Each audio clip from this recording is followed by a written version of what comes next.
Shalom, selamat sore. Salam sejahtera untuk kita semua Bapak Ibu Saudara dimanapun kita berada.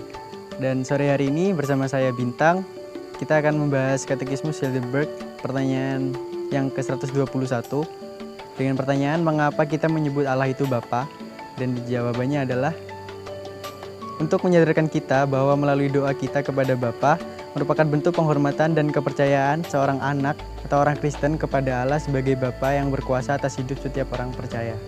Dan apa alasan kita menyebut Allah itu Bapa? Yang pertama jawabannya adalah Allah sendiri yang menyatakan dirinya sebagai Bapa. Dalam konsep Allah sebagai Bapa bukanlah konsep yang baru, melainkan sebuah konsep yang sudah ada jauh sebelum Yesus menyatakan diri dalam rupa manusia, yakni terdapat dalam Perjanjian Lama, contohnya dalam Keluaran 4, tepatnya pada ayat yang ke-22, yang berbunyi, "Maka engkau harus berkata kepada Firaun, beginilah firman Tuhan Allah Israel, ialah anakku yang sulung." Dan yang kedua adalah Hosea 11, ayatnya yang ke-1, yang berbunyi, "Ketika Israel masih muda, kukasihi dia, dan dari Mesir kupanggil anakku itu." Dari ayat-ayat di atas, dikatakan jelas bahwa dalam Perjanjian Lama sudah ada konsep ini.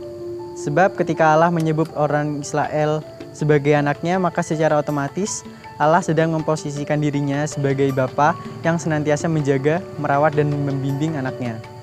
Yang kedua, mengapa alasan kita menyebut Allah itu Bapa? Yang kedua adalah karena itu merupakan ajaran Yesus.